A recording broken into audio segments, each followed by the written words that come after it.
Derek here with the first of our special road reports on one of the greatest rock bands of our time, Iron Maiden. And we're actually at a gig in Cambridge on the UK leg of the current European tour.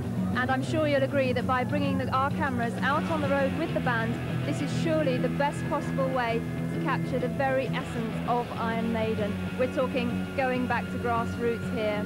Ever since Steve Harris started the band back in 1976, playing the sweaty pubs and clubs in the East End of London, Iron Maiden have relentlessly toured every corner of the globe. We'll be meeting up with the guys a little bit later on, but for now, Headbangers Ball brings you this special insight into what it takes to put Iron Maiden where they love to be, on the road.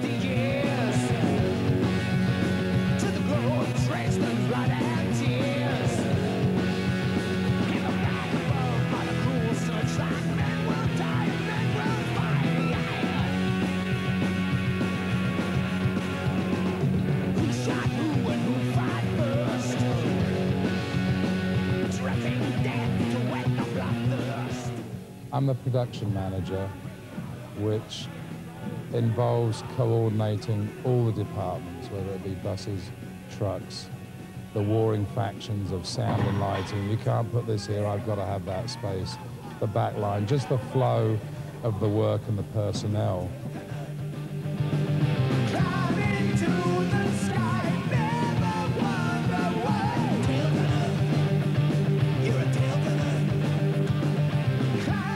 We have approximately 32 people on the road, including bus drivers, truck drivers, caterers, sound, lighting, backline, production staff, and the band, of course. Drum technician. I've been with them 8 years. 8 long years.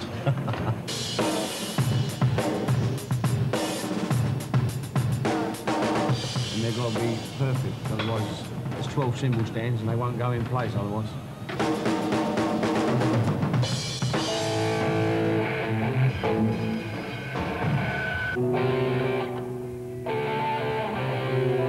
I'm the front sound engineer, and I mix the audio portion of the show that the audience gets to hear. Band doesn't really can't tell what I'm doing out front. That's the monitor engineer. He's on stage. This is virtually a 16-track recording studio without the monitors. The monitors are the very large speakers. The near-field monitors are the headphones. Other than that, and no tape machine. It's virtually a 16-track mixing system.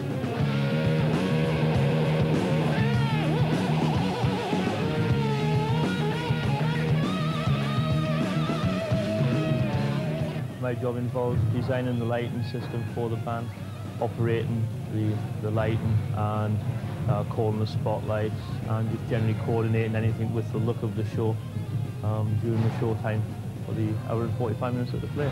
There is 5 lighting chaps on the road with me, and it takes them probably about 5 hours to actually set up the lighting, about 4 hours to focus it totally with the technology stuff, and then about 3-4 hours to take it down.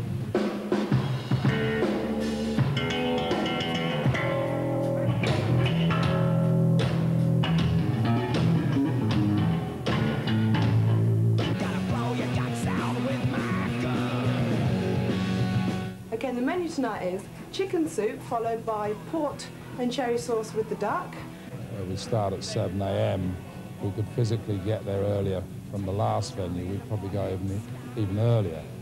But we start at 7, and like today, we'll be finished at about 5 o'clock by the time we clean the floor of all the cases, put the opening act up, sound checked, and actually had maybe 2 seconds to sit down for dinner before we start the show. And we also have pork chop insider sauce with Terry's potatoes. It's like moving a factory, setting up a production line, producing a product, except you move a factory every day and all the workers and the equipment. And we also have beef teriyaki with wild rice.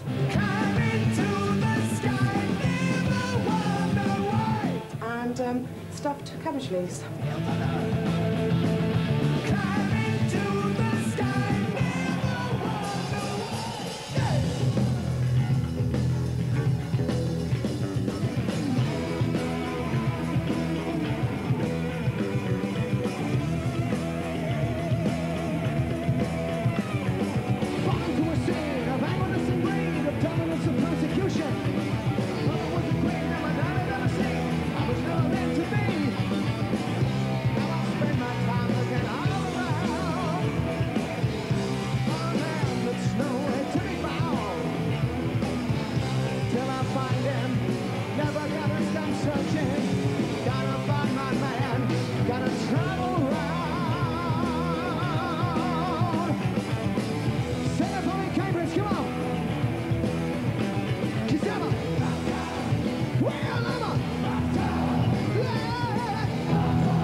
song's real essence has not been quite right. And so live, it's really where we really come alive ourselves more. So for me, I think a lot of bands like to be in the studio, but this is a live band, and that's where the whole thing comes alive on stage.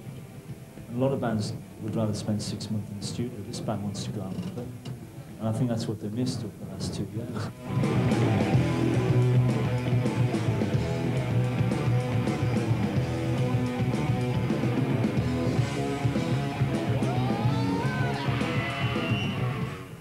Well, obviously, having Young in the band has made a hell of a difference. I mean, any punters that have been along so far noticed that.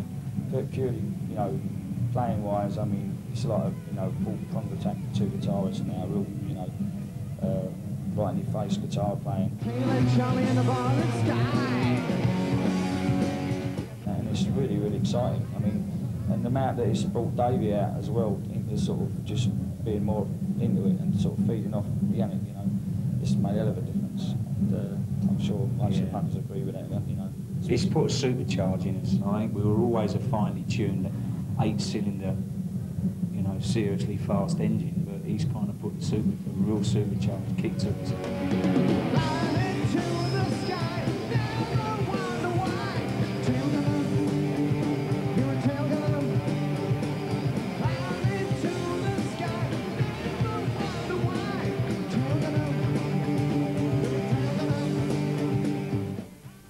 Place emphasis on touring because, I mean, we always write our songs with a view to playing them live.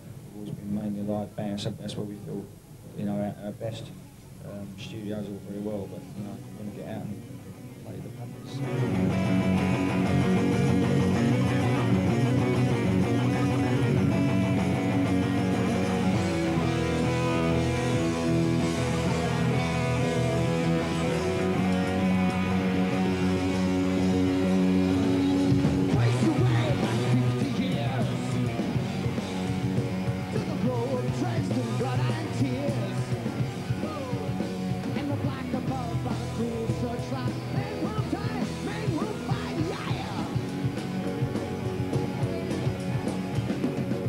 I would say we're yeah, very motivated still. Well, I don't know if you can say because we were 10 years ago, because at that time we were sort of going out doing 45-minute sets and we had, you know, the world to sort of beat, if you like, and just try and actually get through to people who didn't really care about us.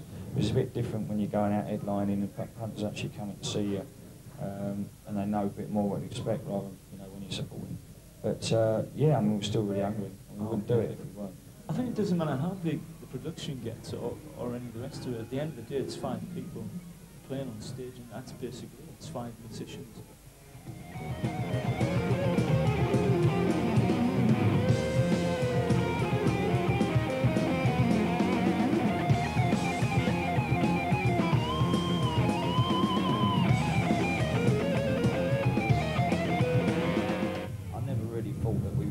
End up playing all over the world. I mean, we didn't really sort of think that far ahead really at that time. We just wanted to play clubs, get on, you know, try and get a deal and hopefully get on a support tour, you know.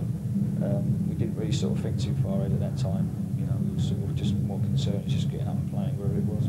There's not really, you know, any ambitions I feel that I want to achieve really, it's other than just carry on playing so as long, you know, as long as we can. I mean, I didn't have any real big sort of ambitions in the first place really, other than just playing on stage, and we're still doing it. As long as we can still doing it a few more years' time, it's fine by me.